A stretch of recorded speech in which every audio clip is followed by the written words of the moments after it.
պարոն Բաբայան։ Շնորհակալություն պարոն Սիմոնյան, ցավոք միջազգային չի հարցը։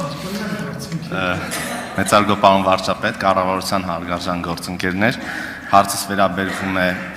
օդի աղտոտվածության խնդրին։ Պարոն վարչապետ, ձեր վերջին ասուլիսի ժամանակ ձեզ հարց հնչեց, մասնավորապես Երևան քաղաքում օդի աղտոտվածության հետ կապված, եւ դուք ասացիք, որ ոչ ֆորմալ, բայց աշխատանքային խումբ է ձևավորված եւ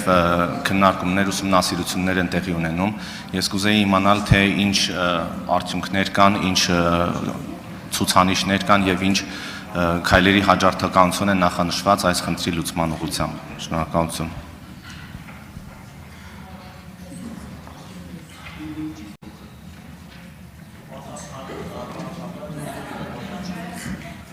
Հարցին կպատասխանի բարև ձեզ։ Փոխվարչապետ Մհեր Գրիգորյանը, համեցեք պարոն Գրիգորյան, խնդրեմ։ Շնորհակալություն, պարոն Բաբայան, շատ կարևոր հարց է։ Հիմա զբաղվում ենք այդ հարցով, հանձնարարական կա վարչապետի։ Ամենապրոբլեմատիկ հարցը նրանում է, որ Հայաստանի Հանրապետությունում եւ Երևանում մասնավորապես սենսորների քանակը, որից տված ինֆորմացիայի միջինացման արդյունքում կարելի է օբյեկտիվ պատկեր ստանալ, իրականության մեջ քիչ է։ Այսինքն այժոտաժի հիմնական պատճառը ինչից է, որ հենց շինարարական օբյեկտներում կամ հենց նենց վայրերում, որտեղ իրոք այդ խնդիրը սուր է, տեղադրված են սենսորներ, որոնց տված ինֆորմացիայի միջինացումը իրոք տալիս է շատ պրոբլեմատիկ պատկեր, բայց անկեղծ ասած այդքան էլ այդպես չի, ինչքան որ մենք այսօր հրապարակային տեսնում ենք գնահատականներ, որովհետև ըստ գործող ստանդարտի, որպեսզի միջինացված պատկերի իրական գնահատական լինի, նաև այդ սենսորներից պիտի դրված լինի այն վայրերում, որտեղ չկա շինարարություն կամ չկա որևէ վնասակար գործունեություն։ Եվ այդ իմաստով երկու խնդիր ենք հիմա լուծելու, նախ մեկը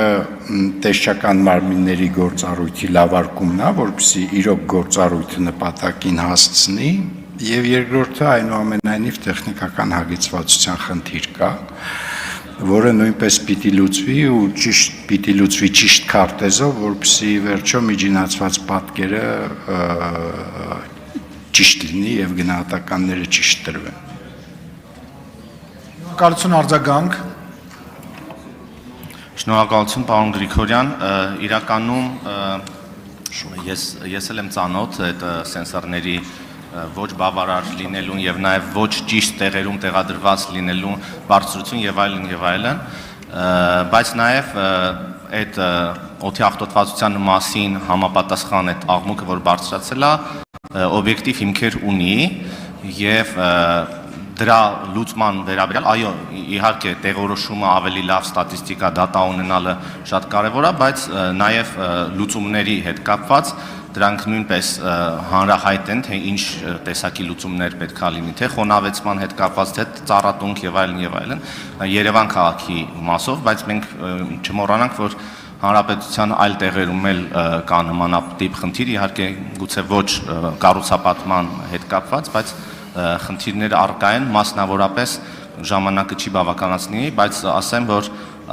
ապօրինի աղբավայրերի եւ դրանց բարբերաբար այրումների, որոնք տեսչական մարմինը գրանցում է, կարողանում է արձանագրել, երբ որ նախազանգեր, բայց այլ գործիքակազմ չկա առանձնապես այդ հարցը լուծելու։ Շնորհակալություն։ Միանշանակ, պարոն Բաբայան, համաձայն եմ ձեր հետ, ուղղակի ուզում էի նաև ձեզ տեղեկացնել, որ երկու շերտն էլ քննարկվում է եւ լուծումները պիտի տրվեն երկու շերտով, որովհետեւ մի շերտը դա լոկալ խնդիրն է, որովհետեւ այնուամենայնիվ կան վայրեր եւ կետեր, որտեղ իրոք սենսոր պիտի դրված լինի եւ on-line տեղեկատվությունը վերլուծվի եւ ընթացք ստանա։ Կան միջինացված, այսինքն սենսորների քարտեզի տված, ես ընդհանրապես ուզում եի ասել, որ այս պահի գնահատականները վկայում են նրա մասին, որ ինչ խոսք կան լոկալ խնդիրներ եւ լոկալ վայրերում օդի աղտոտվածություն, բայց մեծ պատկերը այժոտաժի բացարձակ հետ կապ չունի, որովհետև եթե նայենք մեծ պատկերով ինչա միջինացված, ծայրահեղ որևէ խնդիր չկա, բայց ես վստահ եմ, որ տեխնիկական հագեցվածության պարագայում մենք կտանք նախ on-line տեղեկատվություն, որպեսզի մարդիկ իմանան ամեն րոպե ինչա կատարվում, եւ երկրորդը հանգիստ լինեն, որ այս պայդրությամբ մեծ պատկերում որևէ վտանգավոր բան չկա։ Շնորհակալություն։